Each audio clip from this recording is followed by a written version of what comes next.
안녕하세요, 시청자 여러분. 평양냉면입니다. 날이 이제는 여름이라고 할 만큼 낮에는 더워졌네요. 더위 조심하시고 항상 건강하세요. 사연 시작합니다. 제가 북한에서 어떻게 탈출했는지 이야기해드리고 싶습니다. 제 이름은 박지우라고 합니다. 북한에서의 삶은 정말 힘들었습니다. 하지만 오랫동안 그것이 제가 알고 있던 유일한 삶이었죠.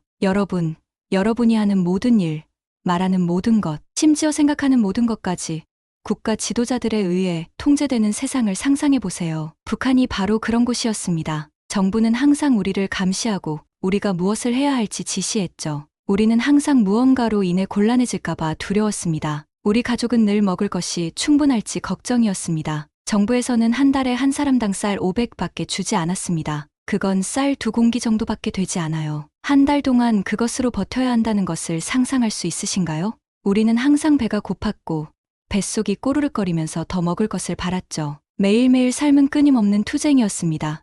우리는 충분한 음식을 먹지 못해 모두 몹시 말랐어요. 많은 사람들이 건강한 음식을 먹지 못해 병에 걸렸죠. 때로는 사람들이 굶어 죽기도 했습니다. 정말 무섭고 슬펐어요.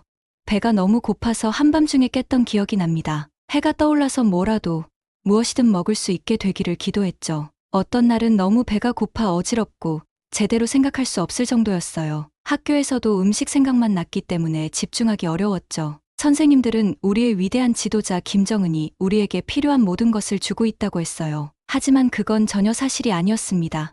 우리는 음식, 옷, 약 등 어느 것 하나 충분하지 않았어요. 살아남기 위해 뭔가 해야만 했습니다. 그때 저는 북한을 떠나기로 결심했습니다. 위험할 거라는 걸 알았지만 저는 절박했어요. 항상 배고픈 삶에 너무 지쳤거든요. 저는 더 나은 삶을 원했습니다. 처음에는 그냥 중국으로 가면 모든 게 괜찮아질 거라고 생각했어요. 사람들이 중국에서 식당에서 일하면서 돈을 벌 수 있다는 이야기를 들었거든요. 중국에 대해 잘 몰랐지만 북한보다는 나을 거라고 생각했어요. 하지만 그건 큰 착각이었죠. 결국 밤에 국경을 몰래 넘어 중국에 도착했을 때 중국이 제가 생각했던 안전한 곳이 아니라는 걸 금방 깨달았어요. 중국 경찰에 붙잡혀 북한으로 되돌려보내질까 봐 항상 두려웠죠. 저는 중국에 있을 만한 적절한 서류가 없었거든요. 그래서 항상 숨어 다녀야 했어요. 정말 무서웠어요. 항상 주위를 살피면서 누군가 저를 북한 사람으로 알아보고 당국에 신고할까 봐 걱정했죠. 아무도 믿을 수 없었어요. 낯선 나라에서 혼자 살아남기 위해 애쓰고 있었죠. 어느 날 밤, 저도 북한에서 탈출한 또 다른 여성을 만났습니다. 우리는 이야기를 나누기 시작했고 그녀는 자신의 언니가 그녀를 속였다고 말했어요. 언니는 그녀에게 돈을 주겠다고 약속했지만 대신 당국에 그녀를 신고했답니다. 믿을 수 있으세요? 그때 저는 심지어 가족도 믿을 수 없다는 것을 깨달았습니다. 그 여성과 저는 중국에서 빠져나가야 한다고 결심했죠. 거기는 너무 위험했으니까요. 우리는 한국에 갈 수만 있다면 안전하고 자유로울 거라는 이야기를 들었어요. 하지만 그 여정이 길고 무서울 거라는 것도 알고 있었죠. 우리는 정말 어두운 밤이 될 때까지 기다렸다가 걷기 시작했어요. 큰 길은 피하고 그늘에 숨으면서요. 너무 무서웠어요. 작은 소리에도 화들짝 놀랐죠. 지나가는 모든 차가 멈춰서서 우리를 북한으로 데려갈 거라고 생각했어요. 우리는 몇 시간 동안 걸었습니다. 발은 아프고 가슴은 쿵쾅거렸죠. 때로는 달려서 숨어야 했고 숨을 참으면서 아무도 우리를 보지 않았기를 기도했어요. 제가 살면서 해본 것 중 가장 무서운 일이었죠. 하지만 우리를 계속 나아가게 한 것이 뭔지 아세요? 자유에 대한 생각, 항상 두려워하지 않아도 되는 삶, 우리가 생각하는 바를 말할 수 있는 삶, 먹을 것이 충분한 삶에 대한 생각이었어요. 그 희망이 우리 내면에서 불타올라 우리를 한 걸음 한 걸음 앞으로 나아가게 했죠. 특히 강을 건너던 순간이 기억에 남습니다. 물이 너무 차가워서 숨이 멎을 것 같았고 물살도 셌죠. 분명 휩쓸려 내려갈 거라고 생각했어요. 하지만 저는 제가 원하는 삶, 제가 싸우고 있는 자유를 계속 생각했습니다. 그리고 어떻게든 건너갔죠. 한 걸음 한 걸음, 한 마일 한 마일, 우리는 계속 전진했고 공포와 고통을 뚫고 나아갔어요. 한국에서 우리를 기다리고 있는 게 무엇인지 몰랐지만 우리가 떠나온 삶보다는 나을 거라는 걸 알고 있었죠. 그리고 마침내 며칠 동안 걷고 숨고 뛰어넘은 끝에 우리는 해냈습니다. 우리는 한국 국경을 넘었고 제 인생에서 처음으로 희망의 빛을 느꼈어요. 저는 지쳤고 발은 피투성이었지만 살아있었죠. 그리고 자유로웠습니다. 한국에 처음 왔을 때는 느낀 점은요. 북한에서 제가 살던 고향의 조용하고 한산한 거리와는 너무나 달랐죠. 거기서는 차 한 대 볼 일 없이 몇 킬로미터를 걸어도 붐비는 거리를 만날 수 없었거든요. 모든 것이 낡고 황폐해서 시간이 멈춰버린 것 같았죠. 하지만 한국에서는 모든 것이 새롭고 반짝반짝 빛나면서 빠른 속도로 움직이고 있었어요. 정말 신나는 일이었지만 한편으로는 약간 무서웠던 것도 사실이에요. 한없이 넓고 바쁜 바다에 떨어진 조그마한 물고기 같은 기분이었거든요. 제가 처음 주목했던 것 중 하나는 음식이었어요. 세상에, 정말 음식 말이에요. 북한에서는 항상 배가 고팠고 음식도 너무 밋밋하고 지루했거든요. 그런데 한국에는 너무나 다양한 음식들이 있었고 모두 정말 맛있어 보였어요. 제가 처음 대형 마트에 갔을 때가 기억나네요. 눈이 휘둥그레질 뻔했죠. 알록달록한 패키지들이 작은 산처럼 높이 쌓여있는 진열대가 줄줄이 늘어서 있었어요. 전에는 본 적도 없는 신선한 과일과 채소들도 있었고요. 그 냄새란 달콤하면서도 고소한 냄새가 섞여서 절로 군침이 돌더라고요. 좀 우스갯소리 같을 수도 있지만 제가 처음 산 물건 중 하나가 바로 생리대였어요. 북한에서는 구하기 어려웠고 간혹 구한다 해도 질이 좋지 않았거든요. 그런데 한국에서는 진열대에 손쉽게 집어들 수 있게 놓여 있더라고요. 전에는 누릴 수 없었던 작은 사치 같았죠. 또 하나 놀라웠던 건 모든 것이 너무 편리하다는 거였어요. 북한에서는 뭔가 필요한 게 있으면 직접 만들거나 없이 살 수밖에 없었거든요. 그런데 한국에서는 거의 모든 걸 기성품으로 살 수 있었죠. 처음 요구르트 음료를 봤을 때가 떠오르네요. 그게 뭔지는 잘 몰랐지만 흥미롭게 생겼기에 한번 마셔보기로 했죠. 첫 모금을 마셨을 때 정말 깜짝 놀랐어요. 차갑고 크리미하고 달콤한 맛은 이전에 맛본 그 어떤 것과도 달랐거든요. 작은 병 안에 담긴 천국 같았죠. 하지만 모든 게 다 쉽고 좋기만 한 건 아니었어요. 이 새로운 삶에 적응하는 게 힘들 때도 있었죠. 모든 게 너무 달라서 종종 길을 잃고 혼란스러웠어요. 버스를 타는 법이나 기차표를 사는 법 같은 작은 일들도 큰 도전처럼 느껴질 때가 있었죠. 무서웠던 적도 있고 이 빠르고 현대적인 세상에 속하지 못한다는 생각에 외로웠던 적도 있었어요. 밤에 잠들지 못하고 뒤척이면서 내가 과연 올바른 선택을 한 걸까? 이 새로운 곳에서 살아갈 만큼 강한 사람일까 고민하곤 했죠. 하지만 제가 깨달은 게 있다면 제 자신이 생각보다 훨씬 강하다는 거예요. 매일매일 새로운 도전을 해나가면서 배우고 성장했죠. 그렇게 조금씩 한국이 집 같은 느낌이 들기 시작했어요. 제가 첫 친구를 사귀었던 때가 기억나네요. 제가 살던 작은 아파트 근처 편의점에서 일하시던 친절한 아주머니였어요. 제가 돈 계산하는 걸 힘들어하는 걸 보시고는 따뜻한 미소를 지으시며 차근차근 설명해 주셨죠. 작은 일이었지만 제겐 정말 큰 의미였어요. 천천히 저만의 새로운 삶을 만들어 나가기 시작했죠. 전자부품을 만드는 공장에서 일자리를 구했어요. 힘든 일이었지만 제 돈을 직접 벌고 있다는 게 너무 자랑스러웠죠. 독립적이고 자족적으로 살 수 있게 된 거예요. 그리고 여가 시간에는 도시를 탐험하면서 보고 듣는 모든 것에 감탄했어요. 새로운 음식도 맛보고 아름다운 공원도 가보고 북한에서는 제대로 경험하지 못했던 계절의 변화도 놀라움 속에 지켜봤죠. 매일매일이 새로운 경이로움과 도전, 그리고 기회를 가져다 주었어요. 시간이 흐르면서 저는 혹시 여기 한국에서 진정한 제 집을 만들 수 있지 않을까 하는 생각이 들기 시작했죠. 물론 여전히 슬프고 그리운 순간들이 있었어요. 가족들이 보고 싶고 잘 지내고 있을지 궁금했죠. 가족들은 여전히 어려움 속에 살고 있을 텐데 제가 이 풍요로운 땅에서 살고 있다는 것에 미안한 마음도 들었고요. 제가 북한에서 살던 삶과 한국에 와서 경험한 삶은 너무나도 달랐어요. 마치 밤과 낮, 겨울과 여름처럼 극명하게 달랐죠. 한반도에서 역사를 함께 해온 두 나라가 이렇게나 다를 수 있다는 게 놀라울 따름이에요. 그것도 가장 가까운 나라에서 말이에요. 북한에서는 모든 게 칙칙하고 우중충했어요. 건물도, 옷도, 심지어 음식마저도요. 색채도, 활기도, 기쁨도 없었죠. 마치 숨 막히는 듯한 적막감이 온 나라를 짓누르고 있었어요. 반면 남한은 모든 게 생기 넘치고 활기찼어요. 밤거리에는 색색의 가게들과 식당들이 화려한 간판을 밝히고 있었고 사람들은 자유롭게 각자의 스타일과 개성을 드러내는 옷을 입고 있었죠. 음식 또한 매콤한 붉은 김치, 노란 콘치즈, 진한 떡볶이 등 색감과 맛의 향연이었어요. 북한에서는 아프다는 게 너무나 두려웠어요. 병원은 허름하고 인력이 부족했으며 기본적인 의약품조차 없는 경우가 많았거든요. 어릴 적 제가 심한 열이 났을 때 어머니가 저를 병원에 데려갔지만 줄 약이 없어서 의사 선생님은 그저 기도하라며 집으로 돌려보냈죠. 하지만 남한에서는 양질의 의료 서비스를 쉽게 받을 수 있었어요. 병원과 의원은 청결하고 시설이 잘 갖춰져 있었으며 훈련된 전문가들이 근무하고 있었죠. 남한에 와서 처음 건강검진을 받았을 때 정말 놀랐어요. 키, 몸무게부터 혈압, 시력까지 모든 걸 꼼꼼히 체크하더라고요. 마치 아파서 치료하는 게 아니라 아프지 않게 미리 관리해주는 느낌이었어요. 교육도 크게 달랐죠. 북한에서는 주로 정권 찬양과 지도자의 위대한 업적을 배웠어요. 그들의 연설문을 외우고 위인전을 공부하느라 시간을 보냈지만 정작 실생활에 도움될 만한 건 배우지 못했죠. 반면 남한의 교육은 학생들에게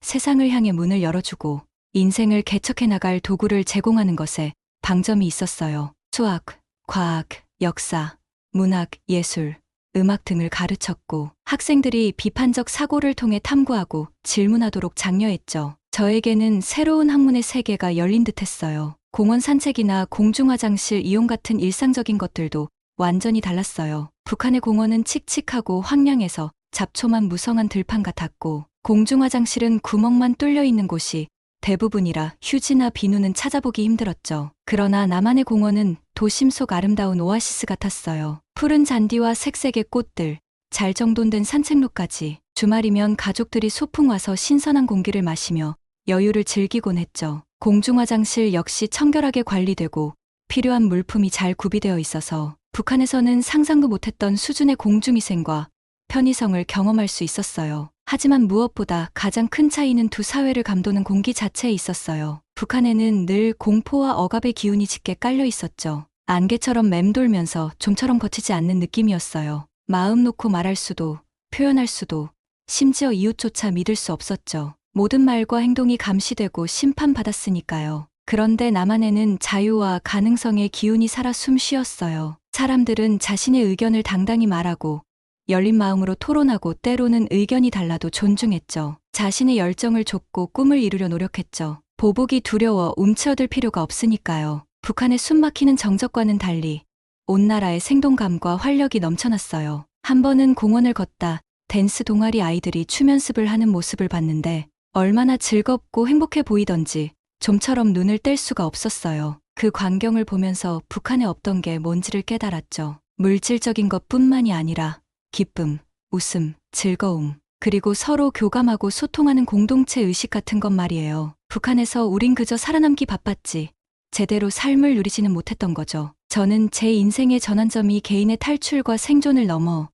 더 큰 의미가 있음을 깨달았어요. 북한의 암울한 현실을 세상에 알리고 말할 수 없는 이들의 목소리가 되어주는 일 말이에요. 새로운 나라에서 다시 시작하는 건 쉽지 않았어요. 언어부터 습관, 생활 방식까지 배워야 할 게 너무 많았죠. 마치 아이가 되어 걷고 말하고 세상을 헤쳐나가는 법을 배우는 것 같았어요. 하지만 저는 끈기가 있었고 포기할 수 없게 만드는 불같은 의지가 있었어요. 제가 가장 먼저 한 일은 직장을 구하는 거였어요. 제 자신을 부양하고 스스로 설 수 있어야 한다는 걸 알았거든요. 공장에서 일하는 건 화려한 직업은 아니었지만 정직한 노동이었고 생활비를 벌 수 있었어요. 저는 매일 아침 일찍 일어나 산업지구까지 가는 긴 버스를 타고 하루 종일 전자, 부품을 조립했죠. 정말 다른 게 남한 사람들은 열심히 일을 하더라고요. 우리 북한 사람들에 비해서 더 열정적이었어요. 우리는 대충대충 일해도 돈을 주니 북한이 가난한 거 아니겠어요? 단조로운 일이었지만 매 교대 근무가 끝날 때마다 손가락이 아팠어요. 하지만 저 스스로 벌어 살 수 있다는 것,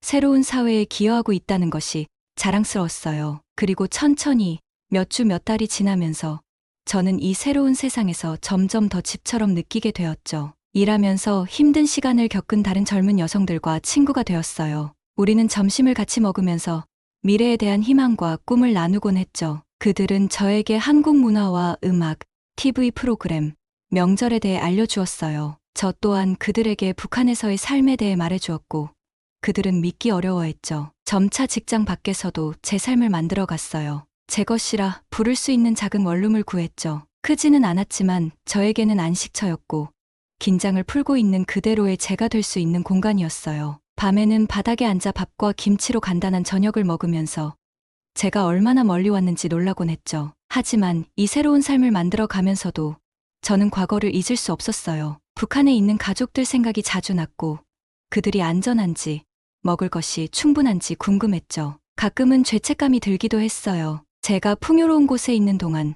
그들은 여전히 살아남기 위해 고군분투하고 있다는 걸 알았으니까요. 그래서 제 목소리를 내기로 결심했어요. 세상에 제 이야기를 알리기 시작한 거죠. 북한 정권이 그곳의 삶에 대한 진실을 밝히는 걸 좋아하지 않을 거라는 걸 알았지만 저에게는 독특한 관점과 목소리가 있다는 것도 알고 있었어요. 그건 변화를 만들 수 있는 힘이었죠. 그래서 작은 곳에서부터 시작했어요. 친구들과 아는 사람들에게 제 경험을 나누는 것부터요. 하지만 소문이 퍼지고 더 많은 사람들이 제 이야기를 듣게 되면서 이벤트와 모임에서 연설하라는 초대를 받기 시작했어요. 처음에는 그 많은 사람들 앞에 서는 게 긴장되었죠. 하지만 연설을 하고 제 말이 얼마나 큰 영향을 주는지 볼 수 있게 되면서 사명감과 목적의식을 느끼게 되었어요. 특히 북한 인권에 관한 포럼이 기억에 남아요. 전 세계에서 온 기자, 운동가, 정치인들로 가득 찼던 그 방에서 저는 전에 겪어보지 못한 힘과 책임감을 느꼈죠. 굶주림과 공포,